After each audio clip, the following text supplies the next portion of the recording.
각이 살아있는 정치평론 시사정각 시작합니다. 오늘도 각이선은 두 분 모셨습니다. 전용기 더불어민주당 의원, 이용우 전 국민의힘 의원 나오셨습니다. 어서 오십시오. 네, 안녕하세요. 네. 자, 지난 수요일이었죠. 이재명 정부의 부동산 대책 발표가 있었습니다.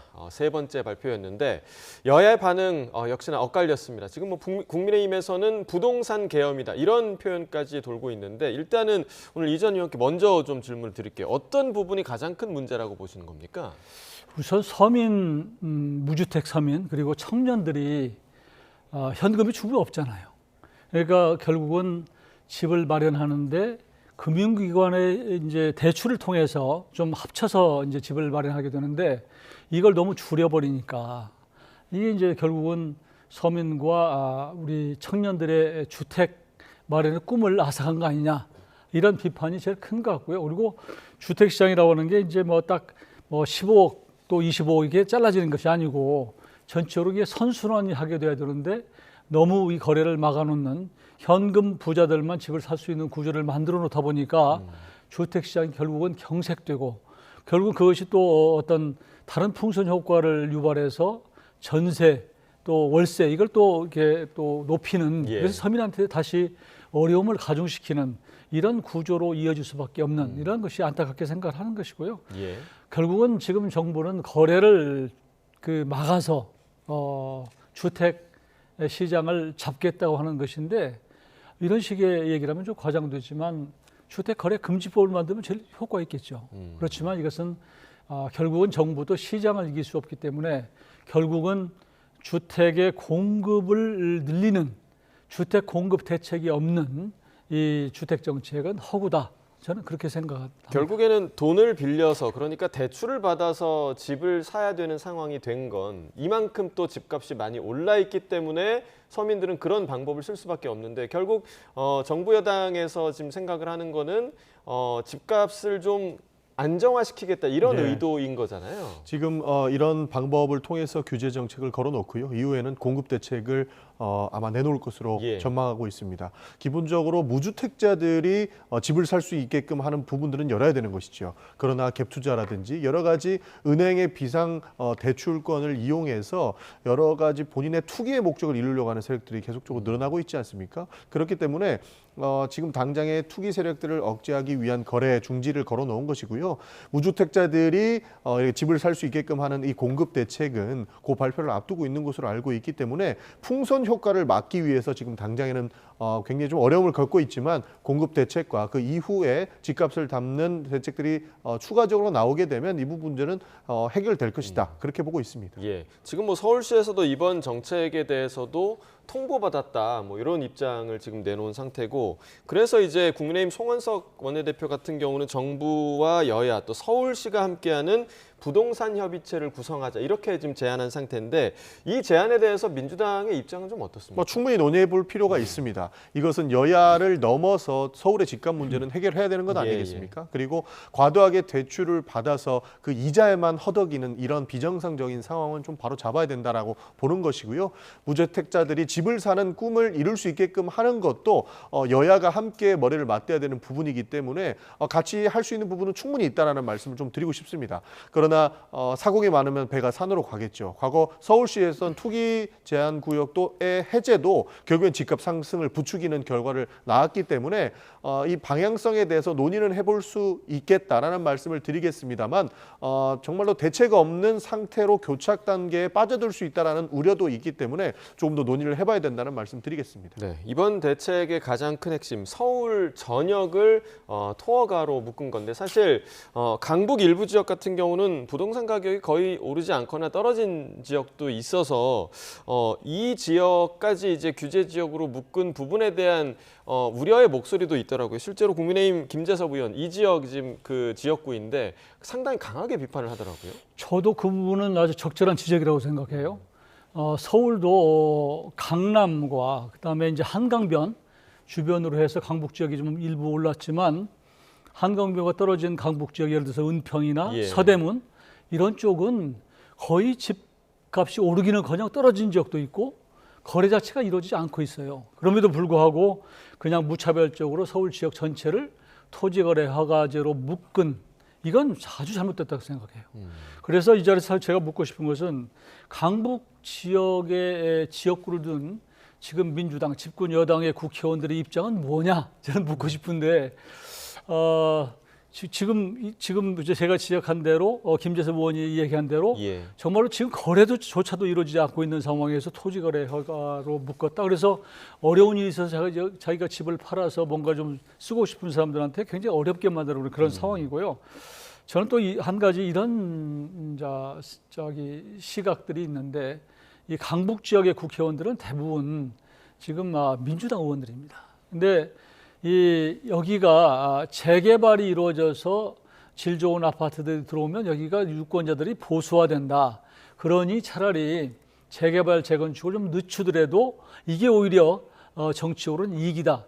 이런 의혹이나 이렇게 비판적 시각이 있는 것이 사실이거든요. 그래서 저는 차제 공급 대책을 지금 말씀하셨는데 좀 제안 드리고 싶은 것은 자꾸 서울시 외곽, 대부분 지금 일자리는 서울시 여의도든 강남의 일부든 아니면 강북의 중심가에 있기 때문에 서울시를 벗어나서 경기도로 나가서 주택 지역을 찾는 것은 나중에 정말 직장인들이 가서 출퇴근에 정말 이게 굉장히 어려운 상황이고 예.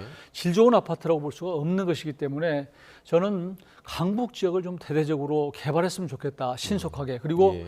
거기에 강력한 인센티브를 좀 주고 정책적 자금도 좀 지원을 해서 하다 보면 재개발이 이루어지면 저는 예를 들어서 용적률을 높이거나 이렇게 하게 되면 예. 강북이 질 좋은 아파트의 공급원이 될 수 있다. 저는 그렇게 생각하고요. 제가 일본 같은 경우에 보니까 도쿄 같은 데 보니까 그런 경우가 굉장히 많더라고요. 그래서 지금은 오히려 오피스 같은 경우는 공실이 많고 더구나 이제 상가 같은 경우는 공실이 많기 때문에 오히려 이것을 주거로 바꾸는 그 용적률을 이런 데 대해서 오히려 인센티브를 주는 게 일본이었다고 제가 이제 듣고 있는데 예.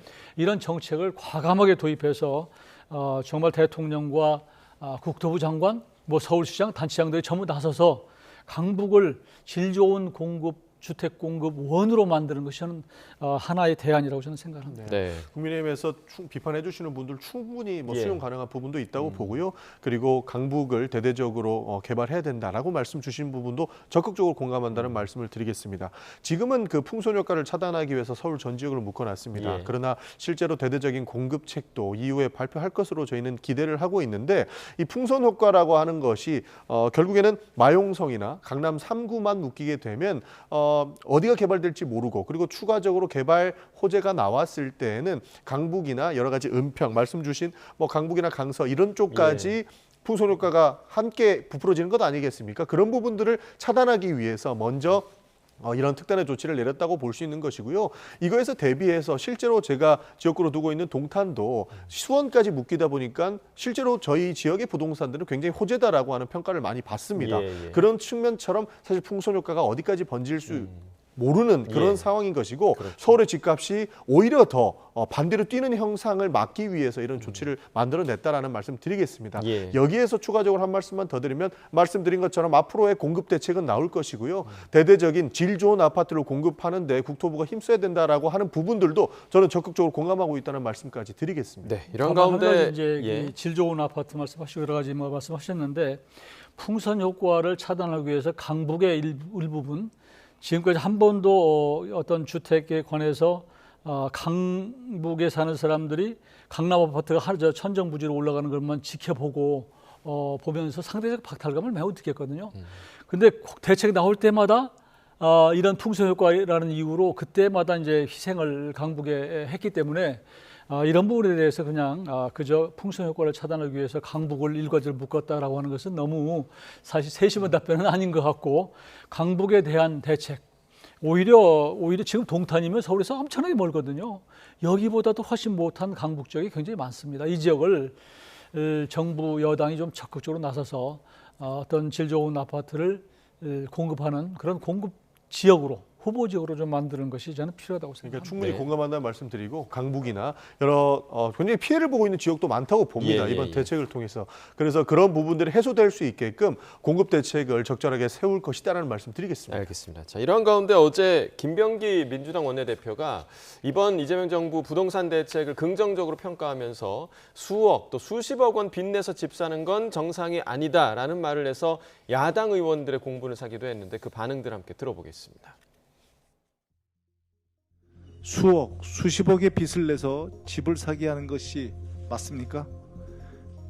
빚 없이도 집을 살 수 있는 시장을 만드는 게 맞다고 저는 생각을 합니다. 민주당은 정부와 합심해서 불법 투기 행위를 철저히 막겠습니다.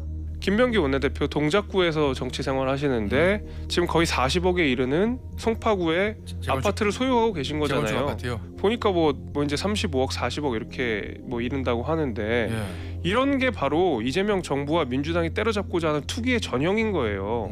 본인들도 안 지키면서 무슨 그런 네. 시장을 만든다고 하겠습니까? 아무도 믿지 않습니다. 알뜰살뜰 모아도 집을 살 수 없는 구조를 만들어 놓고 나는 알뜰살뜰 이미 샀어라는 이야기로 하니까 저는 굉장히 모욕적으로 들렸어요. 문재인 정부랑 하나도 다르지 않은데 더 매운맛이니까 그 이재명 대통령. 그래서 제가 이재명은 욕자라는 문재인이라는 얘기를 한 겁니다.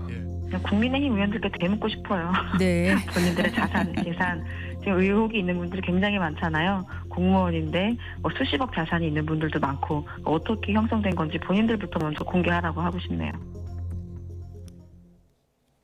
자, 서로 공방이 이어졌습니다. 그러니까 이제 국민의힘에서는 김병기 원내대표 내로남불이다 이렇게 비판을 했고 조금 전에 이제 백승하 의원도 그렇다면 국민의힘의 의원들 중에서는 자신 있는 사람 몇이나 있냐 이런 얘기거든요. 그렇게 민주당에서 이제 그 김병기 원내대표를 비판한 사람들을 그런 식으로 비판해서 하면 논란이 다시 본질을 벗어나는 것이고요. 김병기 원내대표가 얘기한 것, 그러니까 빚 없이 이 집을 살 수 있도록 만들겠다. 매우 이상적인 것이죠. 예. 그랬으면 얼마나 좋겠습니까? 그렇지만 김병기 아마 원내대표도 98년도에 지금 잠실 아파트를 샀던 것 같은데 그 당시에 빚 없이 샀을까? 저는 그렇게 생각하지 않습니다. 적어도 그 당시에 뭐 1억이 됐든 다만 얼마든 빚을 끼고 대부분 사는 것이고 그게 서민들의 우리 삶의 방식이기 때문에 그렇지만 지금 그러니까 지금 소득은 있는 젊은 직장인들은 목돈이 없기 때문에 예. 금융기관을 통해서 일정 부분 빚을 내고 아니면은 또 경우에 따라서는 또 전세를 끼고 집을 사서 나중에 갚아가서 자기 집을 만드는 이런 식의 우리가 이제 주택 마련의 어떤 행태나 그랬던 것인데 그런 상황을 마치 잘못된 것처럼 김병기 원내대표가 아니 뭐 빚 없이 집 사면 되지 이렇게 얘기하는 것을 보고 사실은 비판하는 것이고요. 지금 뭐 그 의도 자체는 뭐 발언의 의도 자체는 충분히 이해를 하겠습니다만 예. 그러나 지금 우리의 무주택 서민들의 현실 또 정말로 이 집값이 너무 올라서 한 20년 동안 정말로 한 푼도 안 쓰고 뭐 해야지 집을 살 수 있는 우리 직장인들의 현실 이런 부분을 감안한다면 저런 식으로 대응할 일은 아닌 것 같고요. 저는 지금이라도 우리 정말 무주택 서민이나 우리 직장인들이 청년들이 집을 살 수 있는 집을 마련할 수 있는 공급 대책 그리고 현실적인 대책 정말로 경기도 멀리 가서 살아라라고 해서 현실과 동떨어진 공급 대책이 이게 안 나왔으면 좋겠습니다. 네, 이게 과거에 이제 문재인 정부 때도 내로남불 논란이 계속해서 네. 있었고 사실 부동산 정책을 낼 때마다 이 논란이 계속해서 발생하고 있습니다. 그러니까 문재인 정부와의 차별화도 조금 중요할 것 같아요. 이재명 정부에서는. 일단 기본적으로 내로남불이라고 얘기할 수 없는 겁니다. 그러니까 국민의힘 특징이 말 정말 나쁘게 잘한다라는 특징이 하나 있는데요. 네. 기본적으로 98년도에 송파 잠실에 있는 집을 샀고요. 예. 그 이후에 살다가 2016년도 가량부터 이사를 갔다고 지금 우리 그 화면에도 나오는데 예. 그때가 총선에 출마하면서 영입이 됐고 예. 동작구에 출마하면서 그 집을 처분하지 못하고 예. 전세를 얻어서 동작구로 이사를 간 겁니다. 그것이 어떻게 갭 투자가 될 수 있죠.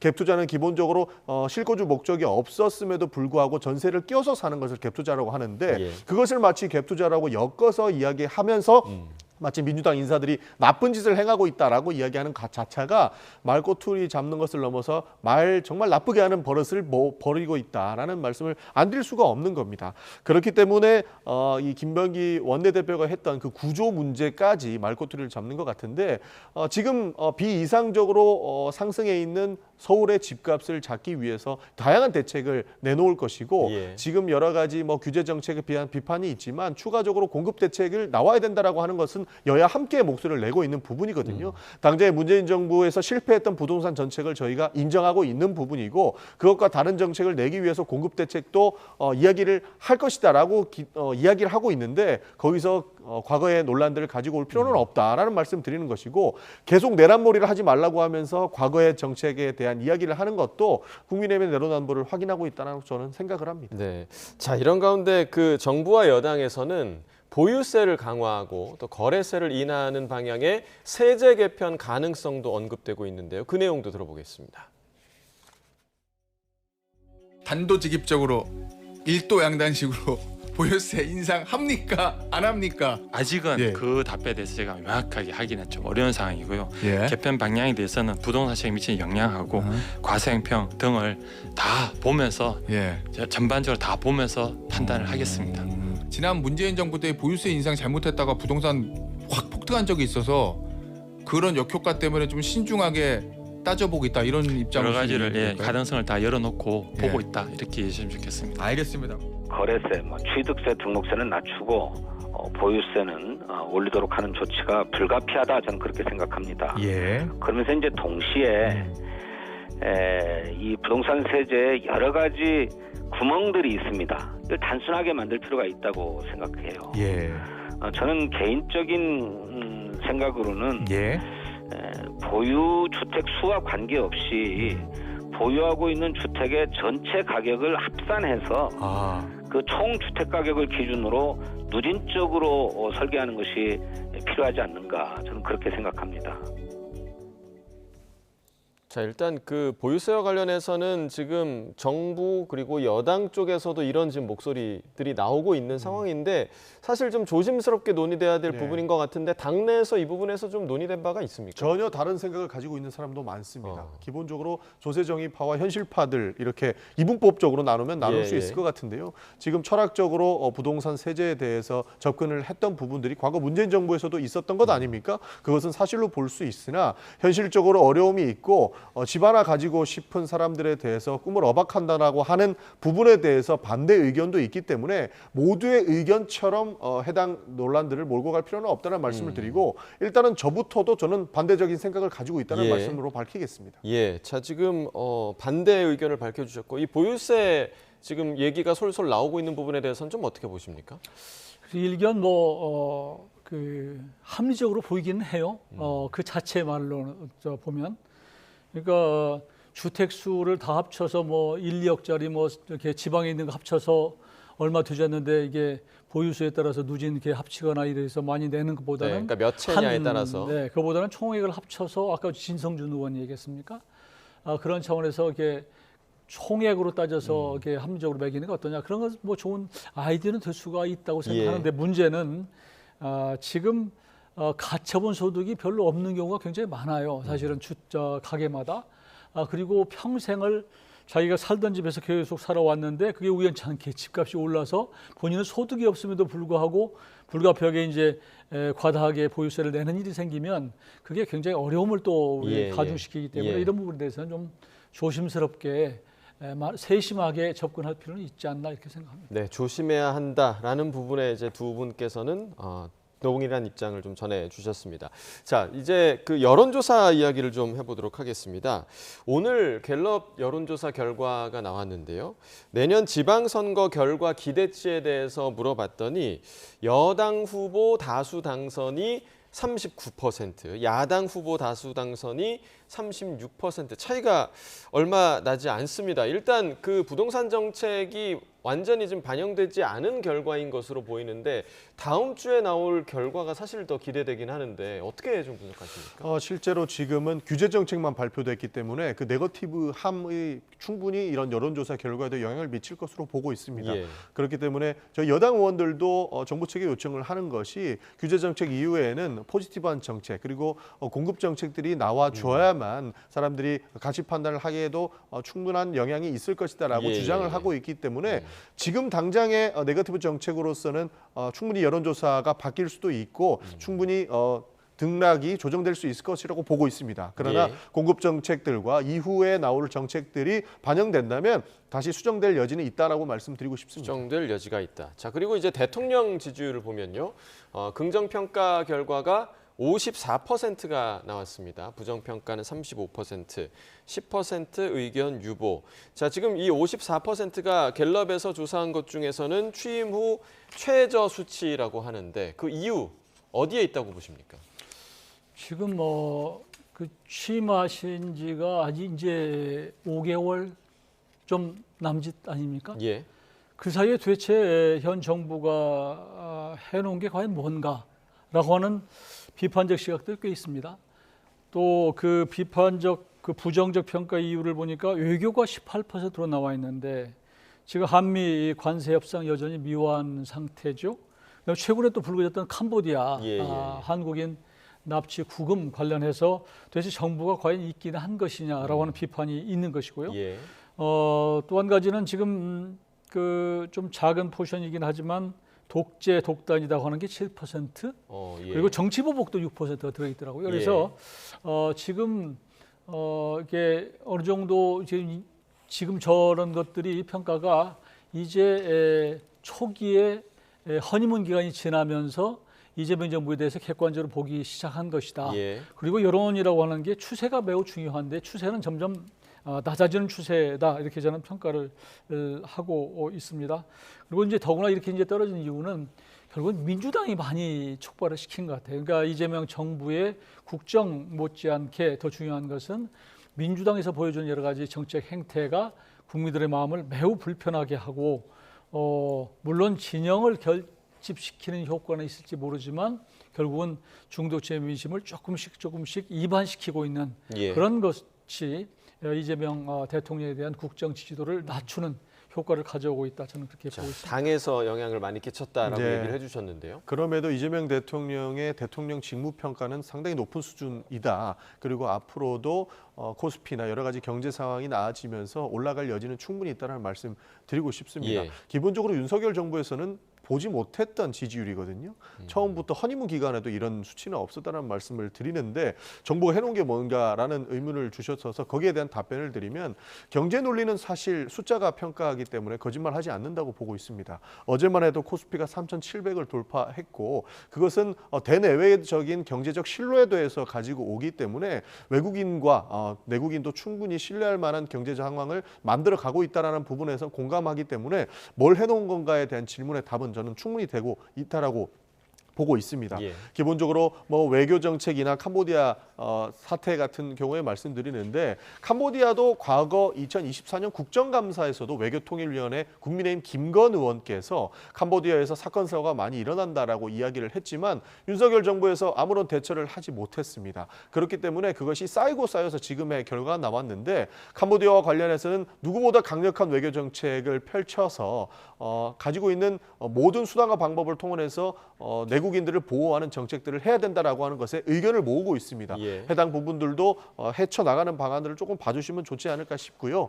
여당에서 잘해야 된다라고 하는 말씀 저는 뼈저리게 느낍니다. 그리고 깊이 새겨야 된다는 말씀을 드리고 이재명 대통령의 국정 운영을 뒷받침하기 위해서 여당도 끊임없는 노력을 하겠다는 말씀을 드리는데 지금의 내란 전국을 헤쳐나가는 상황 속에서 많은 어려움이 있다라고 하는 부분들도 저희가 칭찬이면 칭찬 답게 그리고 뭐 부정적인 부분들도 잘 겸허히 수용하면서 가겠다는 말씀으로 마무리하겠습니다. 예, 그러니까 정당 지지율도 보면 더불어민주당이 39%가 나왔고 국민의힘 25%. 그러니까 최근에 민주당의 강경 행보, 잇따른 강경 행보가 오히려 중도층을 이탈하게 만들었다 이런 분석도 있는데 최근에는 지금 국정감사가 진행이 되고 있죠. 그러니까 국정감사 둘러싼 논란도 많았는데 지금 뭐 눈에 띄는 충돌들이 너무너무 많은 것 같습니다. 특히나 어제 있었던 그제 있었죠. 대법원 국정감사 현장 국감에서는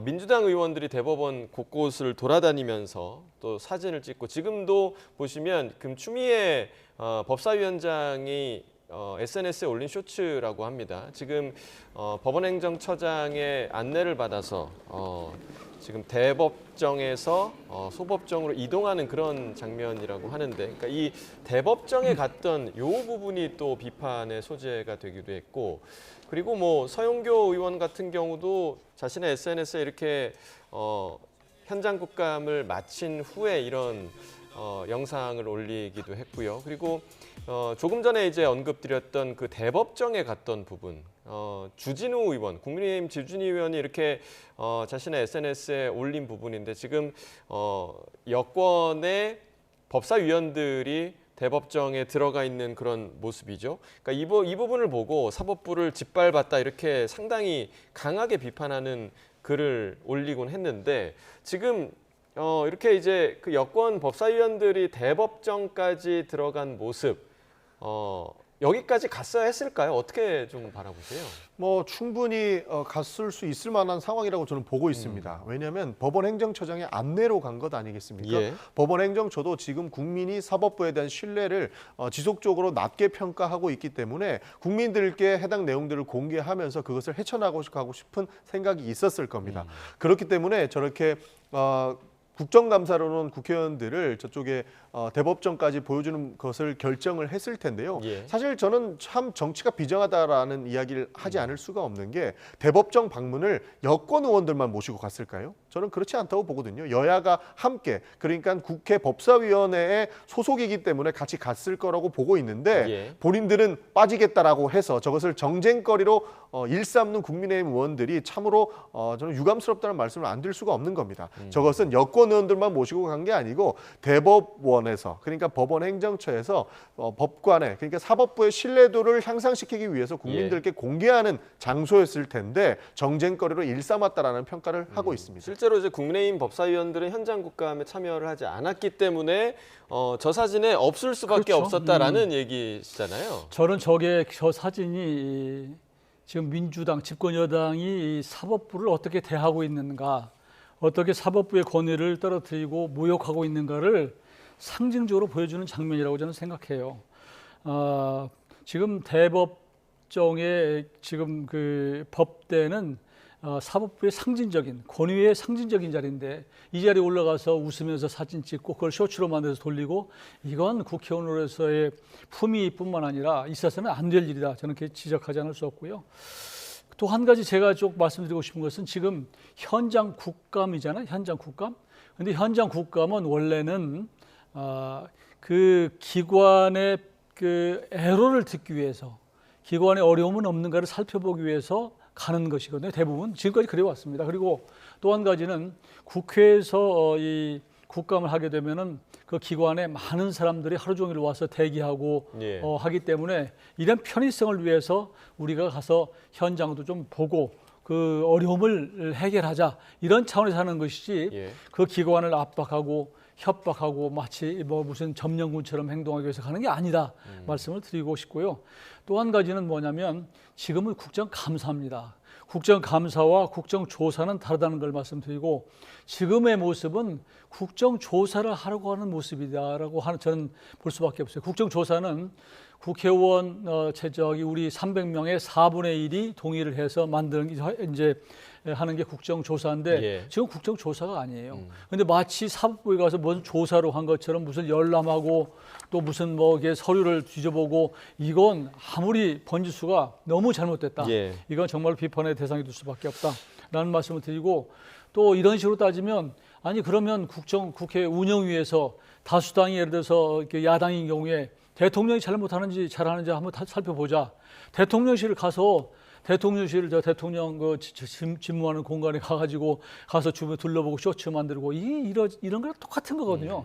이래서는 안 된다. 저는 지적하지 않을 수 없습니다. 저는 정확하게 반대 입장인 게 현장 국정감사가 현장 국정 격려는 아니거든요. 격려해주기 위해서 간 자리가 아닙니다. 사법부도 대법원장 같은 권위 있는 분들, 대법관 같은 권위 있는 분들도 계시지만 판사도 어떻게 보면 공무원의 한 축 아니겠습니까? 예. 그런 차원에서 세금을 쓰는 공무원들이 우리 국민의 혈세인 세금을 잘 쓰고 있는지를 감사하러 가는 겁니다. 감사라는 단어 자체가 감시해야 그 이상의 결과 아니겠습니까? 예. 그런 차원에서 충분히 본인들이 가지고 있는 것들에 대해서 모두 국민들께 알려줄 수 있는 상황인지를 저희가 감사하러 가는 것이기 때문에 그것을 애로사항을 들어가 주기 위해서만 갔다고 보기는 어려운 겁니다. 지금의 사법부는 굉장히 국민적 신뢰를 잃고 있기 때문에 오히려 대법정을 공개할 정도로 본인들이 호의적으로 나오고 있는 부분인데 그것을 마치 권위를 훼손시키기 위해서 여권 의원들만 현장 국감에 동행했다라고 보기에는 저는 어려운 지점이 있다는 말씀 드리겠습니다. 네. 처음부터 그러니까 현장에 가는 것은 우리 국민의힘에서는 적절치 않다고 보고 사실은 거기에 이제 가지 않은 것이고요. 지금 다시 말씀드리지만 저렇게 가서 예를 들어서 이재명 당시에 대통령 후보의 대법원에서의 여러 가지 그 유죄 취지 공직선거법 관련해서 유죄 취지로 파기환송한 것에 대한 이걸 지금 조사하겠다는 거 아니에요. 이건 국정조사에 해당한다 그런 말씀을 드린 것이고 이건 국정감사의 범위를 벗어난 그러니까 그런 지적을 드리는 거예요. 그러니까 이거 가서 뭐 현장에 가서 격려 이런 차원이 아니고 지금 목적을 벗어난 국정감사의 상황을 벗어난 일을 지금 민주당이 하고 있다 그런 지적을 하는 저도 것입니다. 하나만 답변을 드리면 사법부 현장은 왜 부적절하다고 보는 것이죠? 기본적으로 사법부는 성역이 아니지 않습니까? 만약에 입법, 사법, 행정, 삼권 분립하에서 입법부는 행정부와 사법부가 불법적인 행정이 있었을 때에는 감시와 견제를 하라고 삼권 분립을 만들어 놓은 겁니다. 지금의 상황은 사법부도 그 삼권 분립 이하에서 감시와 견제를 받고 있는 상황인 것입니다. 그런데 사법부의 현장 검증을 마치 부정한 것처럼 말씀하시기에는 굉장히 어려움이 있다. 왜냐하면 행정부에서 잘못했던 것은 우리는 언제나 현장 감사를 통해서 행정부의 잘못들을 지적해오지 않았습니까? 그 일원으로 사법부에도 저희가 지적을 하고 있는 것인데 사법부의 현장 검증은 부적절했다라고 빠지는 것이 오히려 더 입법부에 해야 될 역할들을 제대로 못하고 있는 것이지 그것을 행하고 있는 사람들에 대해서 비난을 할 필요는 없다라고 그러니까 저는 생각합니다. 국정감사를 해도 좋은데 그러면 법원 행정처만 했어야 된다 그런 말씀이에요. 그러니까 지금 행정부도 대통령실도 할 수 있는데 그럼 대통령 비서실을 하지 않습니까? 비서실에서 예산 다 이제 그 담당해서 쓰는 것이고 또 거기 비서실에서 다 정책하는 것이거든요. 그러니까 대통령을 직접 상대로 하지는 않는단 말이에요. 똑같은 방식으로 법원도 사법부도 견제할 수 있는데 적어도 국정감사에서 하려면 법원 행정처만 해라. 그런 말씀을 드리는 거예요. 왜 가서 법대 위에 올라가서 사진 찍고 하냐 말이에요. 네, 제가 그 말씀을 드리는 거예요. 네, 이 부분은 여기까지 듣고요. 지금 뭐 계속해서 풀리지 않는 공방이 바로 김현지 대통령실 제1부속실장의 출석 여부입니다. 그러니까 여야가 매일 정말 하루가 멀다 하고 충돌을 이어가고 있는 부분인데 최근에 한 유튜브에서 김현지 실장의 녹취가 공개되면서 사실 이 파장이 좀 너무 오래 가는 거 아닌가 이런 생각도 좀 들어요. 어떻게 좀 보고 계세요? 국민의힘이 국정감사 전략이 김현지 부속실장을 공격하는 것밖에 없기 때문입니다. 그리고 하루빨리 이 문제가 해결되는 것을 원치 않겠죠. 처음부터 끝까지 김현지 부속실장을 몰고 가고 있는데 사실 김현지 부속실장이 그래서 구체적으로 무슨 잘못을 했다는 건지는 없습니다.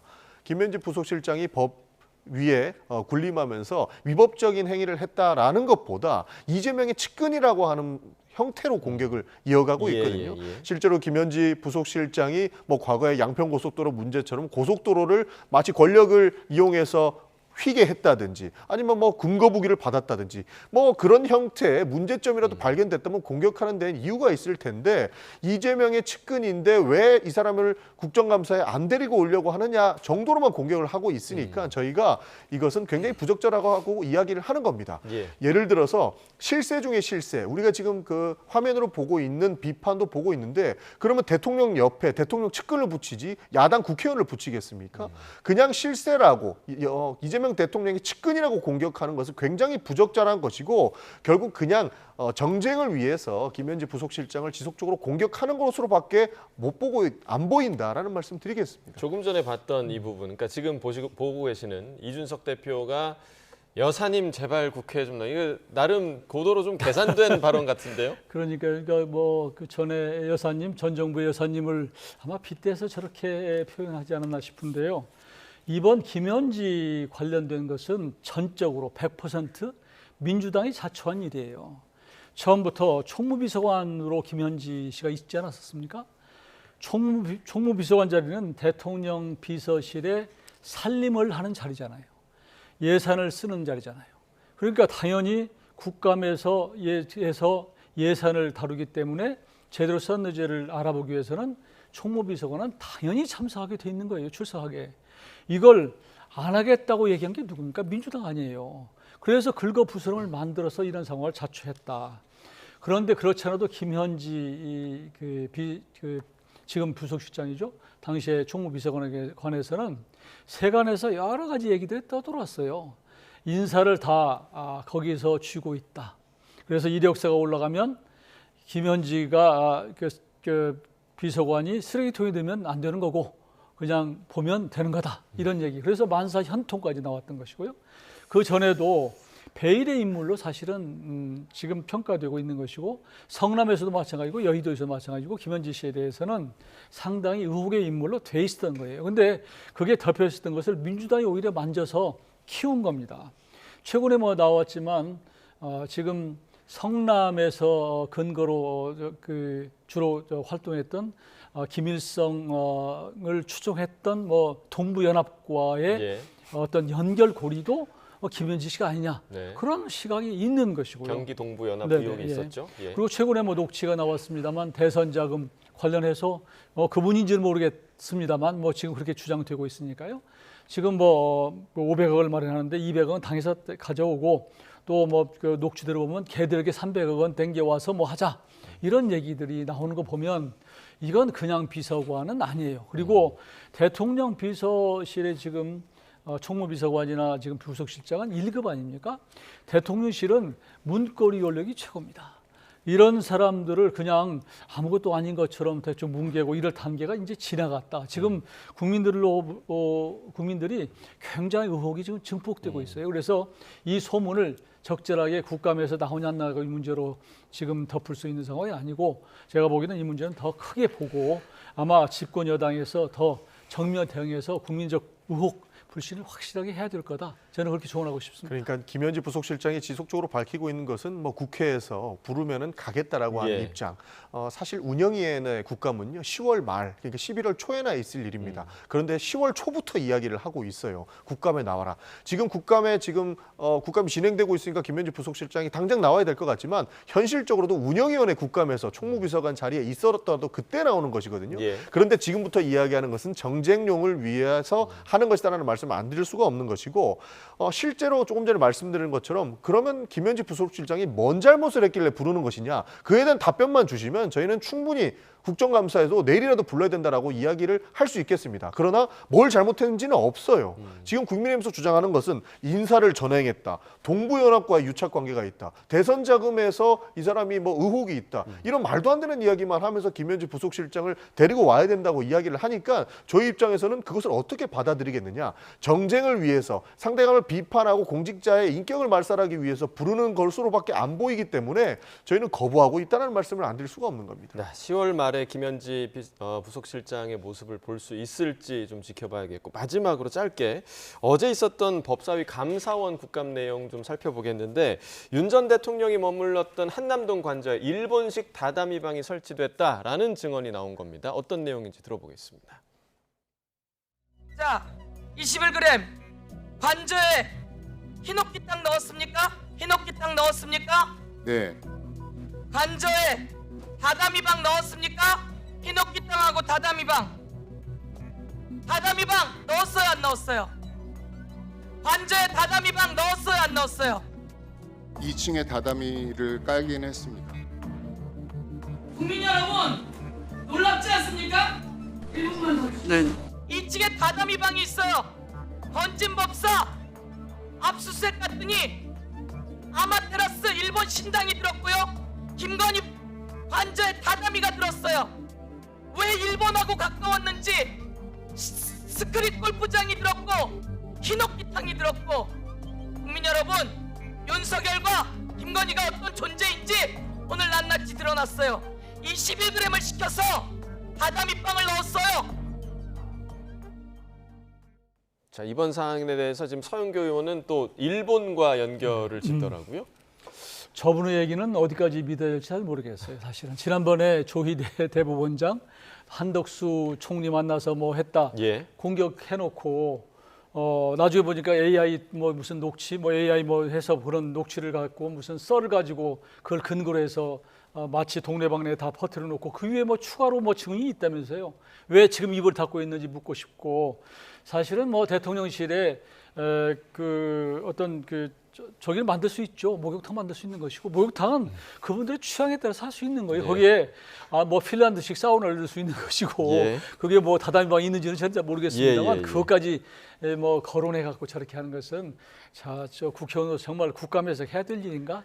저는 좀 스스로 본인의 그 품위를 떨어뜨리는 모습이고, 저분 좀 안 봤으면 좋겠어요. 네. 지금 말씀해 주신 것으로 다다미방이 큰 문제가 되는 겁니까? 어떻게 보세요? 그러니까 서영교 의원을 믿지 못하겠다는 말씀을 알겠는데 이것은 믿음의 문제가 아니고 예. 현실을 보시면 됩니다. 실제로 21g 대표가 나와서 다다미방, 그다음 히노키탕 넣었다고 증언하고 있는 것 아니겠습니까? 그렇기 때문에 믿음의 문제가 아니고 실제로 다다미방, 뭐 히노키탕 이런 게 관저에 들어갔다라고 이야기를 하는 겁니다. 이 일은 있었고요. 이게 왜 문제가 되느냐? 뭐 충분히 있을 수 있지 않느냐라고 말씀 주시는데, 자기 집에 히노키탕 넣고 다다미방 만드는 것은 누가 뭐라 하겠습니까? 그런데 국민으로 세금으로 운영되는 관저에다가 새롭게 공사를 해서 국민 세금으로 히노키탕과 다다미방을 만들었다는 것을 누가 어떻게 납득할 수 있겠습니까? 예. 이런 부분들을 지적하라고 국정감사가 있는 겁니다. 네. 알겠습니다. 여기까지 듣겠습니다.